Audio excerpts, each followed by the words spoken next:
জয়পুরহাটের হৃদয়ে ছোট যমুনার নদীর তীরে গৌরবময় শত বছরের ইতিহাস বহন করে দাঁড়িয়ে আছে এক অনন্য স্থাপনা বারো শিবালয় মন্দির। শুধু সৌন্দর্যই নয়, এই মন্দিরে লুকিয়ে আছে সময়ের গল্প, বিশ্বাসের শক্তি আর অমিলীন ঐতিহ্য। কেন এই মন্দিরকে বলা হয় জয়পুরহাটের সবচেয়ে সুন্দরতম মন্দির? কি রহস্য আছে এই মন্দিরে? চলুন একসাথে দেখে আসি এই মন্দিরের সৌন্দর্য ও জেনে আসি ইতিহাস। বারো শিবালয় মন্দিরে আপনি যদি আসতে চান তাহলে আপনাকে আসতে হবে প্রথমেই জয়পুরহাট মেন শহরে। জয়পুরহাট শহর থেকে মাত্র 3 কিলোমিটার দূরে বেল আমলা গ্রামে অবস্থিত বারো শিবালয় মন্দির। অটো বা লোকাল গাড়িতে ভাড়া পড়বে মাত্র 20 টাকা, যেতে সময় লাগবে মাত্র 20 থেকে 30 মিনিট। বারো শিবালয় মন্দিরের সঠিক ইতিহাস লিপিবদ্ধ অবস্থায় পাওয়া না গেলেও ধারণা করা যায় যে রাজা বল্লভ সেন শিবের পূজা করতেন বলে তিনি এই মন্দির স্থাপনা করেন।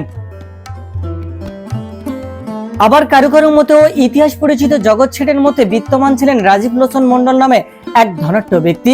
তিনি সে সময় এখানে বসবাস করতেন। তিনি ছিলেন ধার্মিক কায়স্থে। তিনি 1700 সালে বারো শিবালয় মন্দির নির্মাণ করেন বলে ধারণা করা হয়। এখনো কোনো সঠিক ইতিহাস পাওয়া যায়নি এই মন্দিরের। আর কারো যদি ইতিহাস জানা থাকে অবশ্যই কমেন্ট করবেন।